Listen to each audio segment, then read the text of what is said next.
Assalomu alaykum. Biz YouTube'dagi ko'rsatayotgan obunachilar bittadan like, bittadan podpiska obuna bo'lib qo'yinglar. Bo'lmagan bo'lsalaringiz zo'r sizlar uchun dala hovli topib qo'ydik. Xudo xolasa Farg'onada. Quva Farg'ona yo'nalishi Zoirjonobodda bu yer tashlaqlarga qarasa kerak. Tashlaqqa xullas 10 sotiklik ushbu dala hovlimiz 3 xonadan iborat. Bu yerda hamma sharoitlarni qilib qo'ygan. Mana oldi tomonlari, kirish xotlari asfalt, katta yo'lga kelgan joy.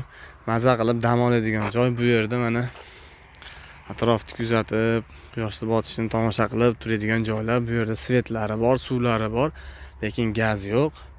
Hozir xonalarni to'liq ko'ramiz. Uyning holati mana shu holatda turibdi mana. Hop, tashqari holati mana.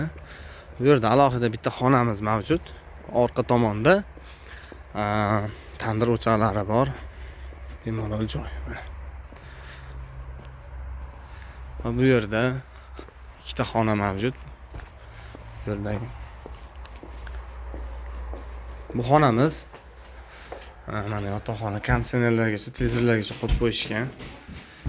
To'g'rida mana sanuzellarni chiroyli qilib qo'yishgan ekan bu xoli.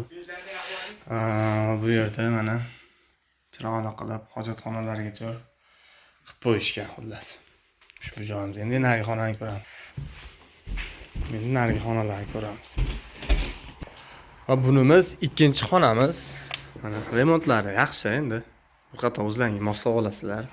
Xullas zo'r joyda, maza qilib dam oladigan joy. Bu yerga shashlik ko'ralar qo'yib, o'rtoqlar bilan dam oladigan zo'r joy. Va orqa tomonda bu yerda alohida yana sanuzel qilib qo'ygan. Ishchilar uchun it ham bor, itni ham qo'shib berishaveradi. Mana bu orqa tomondan kirganda yana sanuzel qilib qo'yishgan ekan.